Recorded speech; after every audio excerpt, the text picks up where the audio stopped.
The title of this video is kind of spoiling the news, but I am starting a new bullet journal. Super exciting stuff. I have been using my girl Hazel here for the past 6 months and she is practically full. So it is time to let her go, even though I have loved every page with her. Hazel is an Archer and Olive dotted notebook, and this journal is just such high quality. The pages never gave me any ghosting or bleeding issues. And I loved how white the pages were. It's like a very small detail, but sometimes in certain journals, the pages are like an off-white. This is a crisp white situation, and it just made planning a beautiful experience. Usually I do like to try a variety of journal companies so that I can just kind of see what's out there. But I actually had an extra Archer and Olive notebook laying around at my parents' place, and it's gorgeous. So I am going to use it for my second journal in 2020. Clearly an Archer and Olive year for me. I'm very excited. It's a beautiful red color, and then I love this gold page detailing. Like, come on, look at that. Look at it. We're hitting that point in the month where I'm usually putting out a plan with me with all the monthly spreads for the next month. But before I put out my July plan with me, I wanted to do this video where I could just show you some of the first spreads that I'm doing in my bullet journal. Traditionally, when people start a journal, they create spreads like an index or a key, but that is not the sort of spreads you'll see me create today. I really just focus when I'm starting a new journal on creating the tone that I want this journal to have. So whether you're at the beginning, middle, or ending stage of your bullet journal, hopefully there are some ideas or inspiration that you can get from this video. So with that being said, I will let you guys dive right in.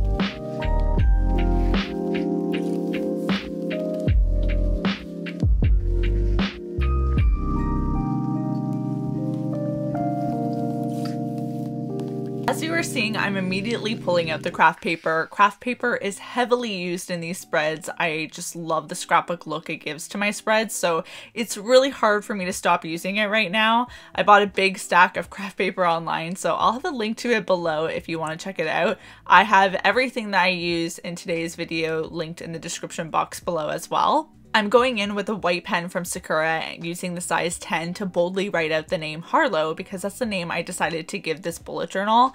I remember when I first started naming my bullet journal on this channel, I did it randomly just for fun. One time when I was doing a voiceover and the habit just kind of stuck, but now I find it so entertaining to find comments that are like, oh wait, like who's Harlow? Who's she talking about? Because it's an indicator that that's someone new to the channel. So kind of cool to see those comments or to see some of you actually interact with my bullet journals. Usually I use size 5 or 8 when I'm writing with a white pen, but size 10 works beautifully for creating bold lettering. I was so in love with how this text turned out, and it really got me excited to keep using this size pen in the other spreads.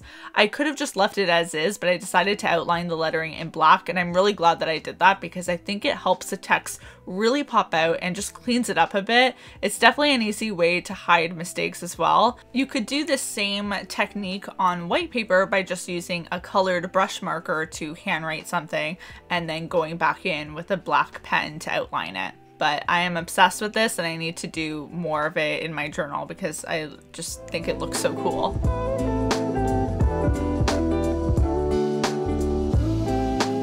On the next page, I wanted to create mini calendars for the rest of 2020. I personally like having a year at a glance view, or I guess in this case, a half a year at a glance view, because it makes creating future spreads super easy. If I had made this a 2-page spread, I would have had enough space to also insert birthdays and special events, but I really just wanted something really clean.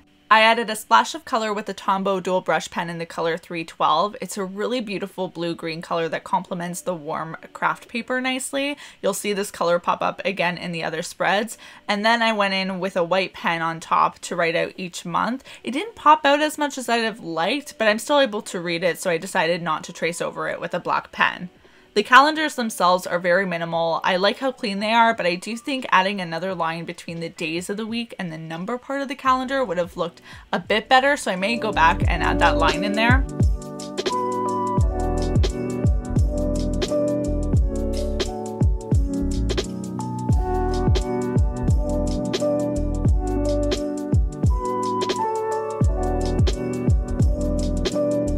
finishing touch to the spread was a little mini black drop shadow that I did with my Micron pen in the size 08. The 8 size of this pen is my go-to for outlining, bold text headers, or quick drop shadows. I've spoken about it before, but I find drop shadows to be one of the easiest ways to elevate a spread. So if you're looking at a spread and thinking, something is missing, I encourage you to try adding a drop shadow, because more often than not, that ends up being the difference between me thinking of one of my spreads as meh to, oh, that's kind of cute.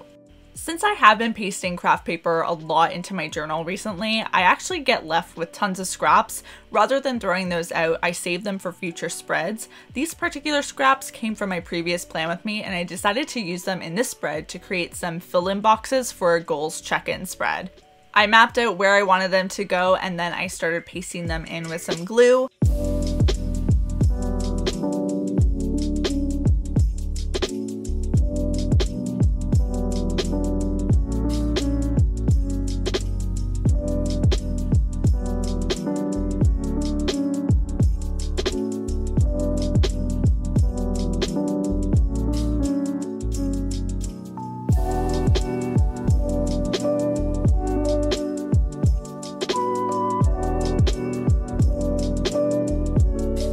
I decided to mix the black and white pens by using the white pen in the size 05 to write out the prompt for the box or the question for the box, and then afterwards I went in with a black pen to fill in my answers. So some of the prompts or questions that I used were: write something I'm proud to have done so far in 2020, how have I been feeling, a word to describe the year, something I want to work on in the second half of 2020, and a habit I want to cut. I think it's so important to take those moments to give yourself a pat on the back, and something I'm really proud to have done this year so far is launch CaitlinDeSilva.com, because as I've mentioned on this channel before, it's just been getting me in the habit of writing again, and I realized that was something I was really missing.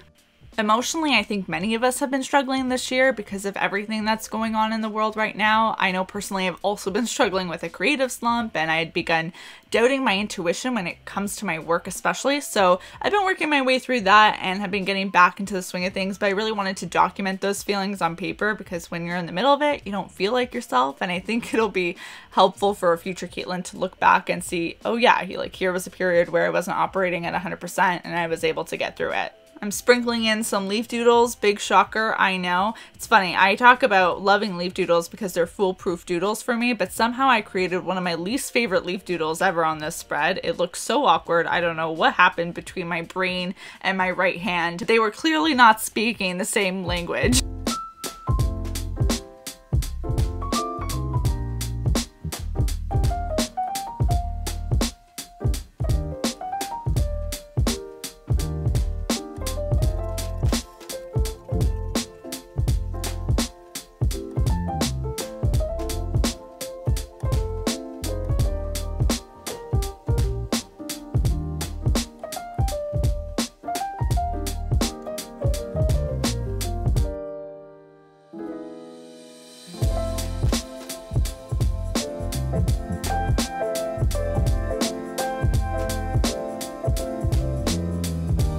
What's better than scraps of craft paper, you may ask?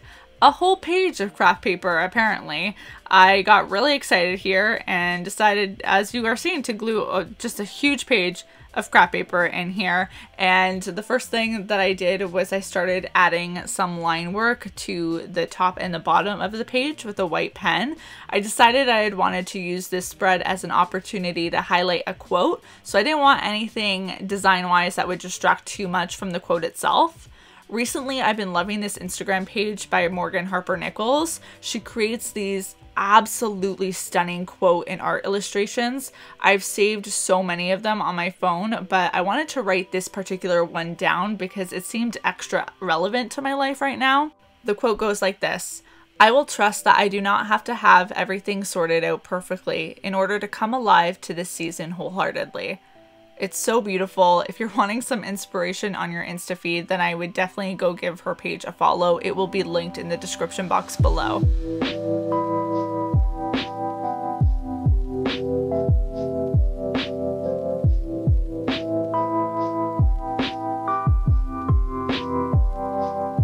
On the next page, I wanted to create an area to track some movies and books I want to read. This isn't month specific, so it's just meant to be a place to drop some titles when they come up and I don't want to forget them. So I didn't make the list super lengthy, but this is going to be an easy one to duplicate in the future. I've been reading a lot this year, so that's exciting. My original goal for the year was to read 60 books, but I feel like I'll absolutely be able to read more of that by December. I also am thinking that I'll be posting like a half-year reading update with some of my favorite books I've read so far in 2020, so let me know if that's something you're interested in. It's been a lot of fun having a Goodreads this year too. I used to have one years ago, but then I went off of it and now I'm back on it, and it's great to track my reading progress and also to see what you guys are reading. So if you're not already and you are a reader, then Goodreads is a great place to go check me out.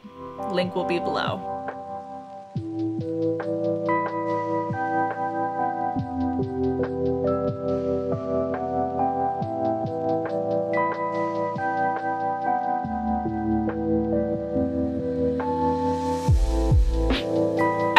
Able to notice, but I was really struggling with this glue stick throughout this video and a few other videos, to be honest. So thankfully found out that I had some mounting squares, adhesive squares that I could use, and wow, what a game changer. I do love a good adhesive that isn't glue, because sometimes glue just is not the move.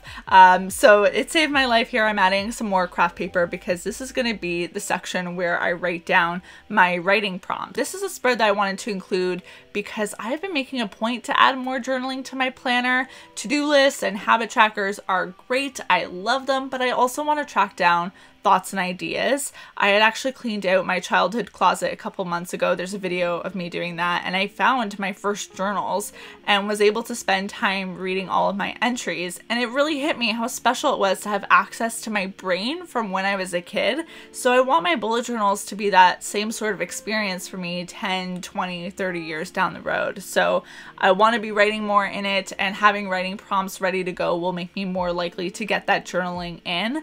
Some of these prompts are things like, what's a thought, person, and or thing preventing me from prioritizing myself?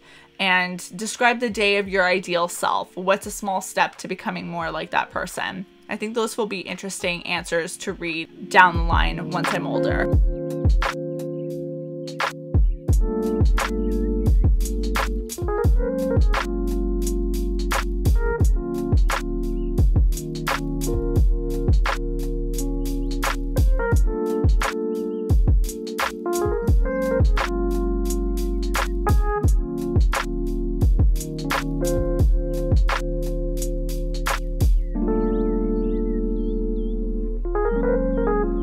So there was your introduction to Harlow. She is a beaut. I always just get so excited when starting a new journal. There's so much potential for all of Harlow's pages. A new plan with me will be coming out very soon, so make sure, if you don't want to miss it, that you are subscribed and you hit that notification bell because you'll be alerted right when it goes up. Hit the like button if you enjoyed this video, and let me know in the comment section down below, what is the current journal you are using? Are you a dotted, graph, blank paper kind of person? What company is your journal from? And do you like graph paper, dotted paper, blank paper? Tell me all the things. And I will see you very soon with a new video. Until then, bye everyone.